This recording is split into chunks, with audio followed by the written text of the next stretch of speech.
Oke, hari ini kita bakal ngobrolin soal makhluk kecil yang punya kekuatan super. Serangga yang jujur aja literally menopang dunia kita. Siapa lagi kalau bukan lebah. Mereka mungkin kelihatannya sepele ya, tapi sebenarnya mereka adalah pahlawan tanpa tanda jasa di balik semua makanan yang ada di meja kita. Yuk kita selami bareng-bareng kekuatan sunyi mereka. 90%. Coba deh lihat angka ini. Ini bukan angka sembarangan. 90% dari tanaman pangan di seluruh dunia itu bergantung pada penyerbukan lebah.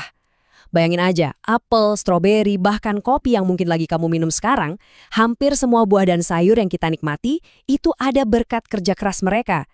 Jadi ini bukan sekadar statistik ya, ini adalah pondasi dari seluruh sistem pangan kita. Nah, ini dia pertanyaan intinya. Dan sayangnya, ini bukan lagi pertanyaan gimana kalau. Ini adalah krisis sunyi yang sedang benar-benar terjadi di kebun-kebun, di lahan pertanian, dan di seluruh dunia. Taruhannya sangat-sangat besar.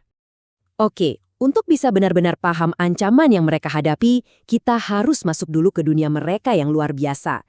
Sarang lebah itu bukan cuma sekumpulan serangga loh. Sarang lebah adalah sebuah superorganisme, satu kesatuan yang super kompleks dan terkoordinasi.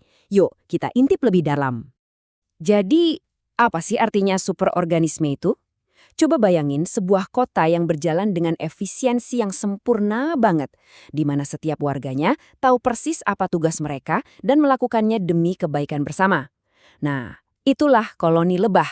Setiap lebah itu cuma bagian kecil dari satu kesatuan yang jauh lebih besar, dan mereka nggak bisa hidup sendiri. Kelangsungan hidup mereka benar-benar bergantung pada kerjasama tim yang luar biasa ini.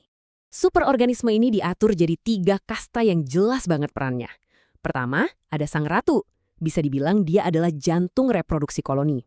Gila, dia bisa bertelur sampai 2.000 butir setiap hari. Kedua, ada para lebah pekerja. Mereka ini adalah betina-betina steril yang jadi tulang punggung koloni. Pokoknya mereka yang ngerjain semuanya. Dan terakhir, ada lebah jantan atau drone.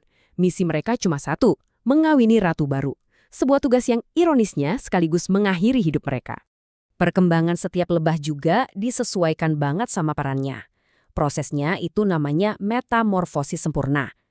Seperti yang kita bisa lihat di sini, lebah pekerja itu butuh 21 hari untuk berkembang. Sementara lebah jantan butuh waktu sedikit lebih lama, yaitu 24 hari. Setiap siklus ini diatur dengan presisi yang luar biasa untuk memastikan kelangsungan hidup seluruh koloni. Terus gimana caranya lebah pekerja yang nemuin sumber nektar melimpah ngasih tahu teman-temannya? Nah, disinilah keajaibannya. Mereka menari. Dan ini bukan tarian biasa ya. Namanya tarian menggoyangkan atau waggle dance. Dan ini adalah bahasa yang super presisi. Sudut tariannya itu menunjukkan arah sumber makanan relatif terhadap matahari dan durasi goyangannya menunjukkan seberapa jauh lokasinya.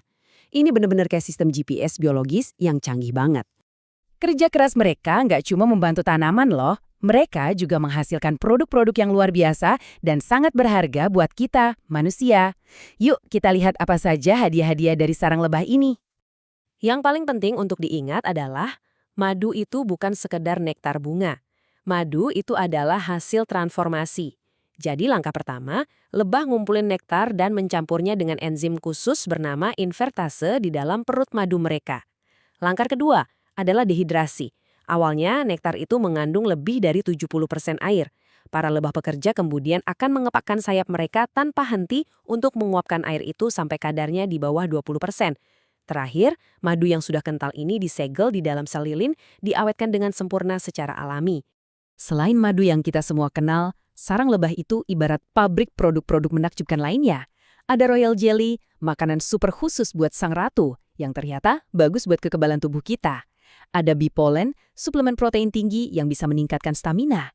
Dan ada juga propolis, semacam resin yang dipakai lebah sebagai antibiotik alami sarang yang punya sifat antiinflamasi juga buat manusia.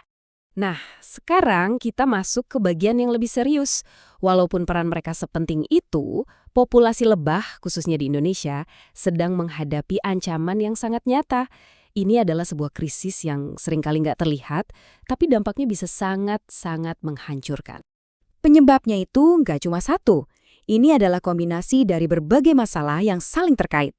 Ancaman terbesarnya ternyata adalah perubahan iklim yang menyumbang 31%. Cuaca ekstrim itu benar-benar mengganggu siklus hidup mereka. Lalu ada masalah kurangnya sumber pakan dan penggunaan pestisida masing-masing menyumbang lebih dari 20%. Semuanya ini menciptakan badai sempurna yang mengancam populasi lebah kita. Slide ini menunjukkan perbedaan yang kontras banget. Di satu sisi, ada hutan alami yang beragam. Di sana, makanan tersedia sepanjang tahun dan banyak tempat aman untuk bersarang. Nah, di sisi lain, ada perkebunan monokultur yang bagi lebah itu seperti gurun.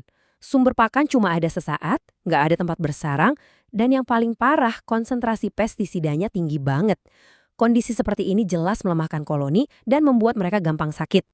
Dan ini mungkin adalah tragedi terbesarnya, sebuah kesalahpahaman yang fatal. Coba kita resapi kutipan ini. Ternyata beberapa petani masih menganggap lebah sebagai hama yang harus dibasmi.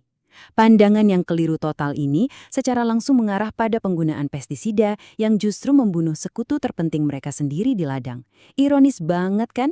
Tapi, ini bukan akhir dari cerita. Masih ada harapan. Ada solusi-solusi yang jelas dan bisa kita lakukan untuk membalikan keadaan. Kita bisa dan kita harus bertindak untuk menyelamatkan para pahlawan terkecil kita ini.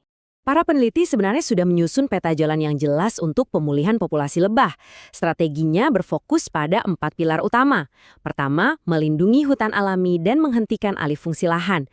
Kedua, mempromosikan penggunaan pestisida yang bijak dan terbatas. Ketiga, menanam lebih banyak bunga sebagai sumber pakan. Dan keempat, menciptakan oase hijau bahkan di tengah kota sekalipun. Setiap langkah ini sangat-sangat krusial. Dan bagian terbaiknya adalah kita semua bisa ikut ambil bagian. Kamu nggak perlu jadi ilmuwan kok, cukup dengan menanam bunga yang tepat di halaman rumah, di balkon, atau di taman sekitar kita.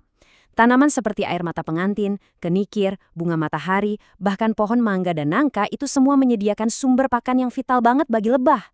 Ini adalah tindakan kecil yang dampaknya bisa sangat besar. Saya mau kita semua merenungkan kutipan ini sejenak. Ini benar-benar merangkum semuanya. Ketika kita melindungi lebah, kita itu nggak cuma sedang melindungi alam, kita sedang melindungi diri kita sendiri.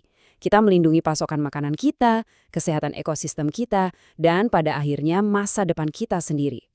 Jadi, pertanyaannya sekarang kembali ke kita semua. Entah itu dengan menanam bunga, mendukung petani lokal yang berkelanjutan, atau sekedar membagikan pengetahuan ini kepada orang lain, kita semua punya peran yang bisa dimainkan. Masa depan mereka ada di tangan kita. Jadi, peran apa yang akan kamu ambil?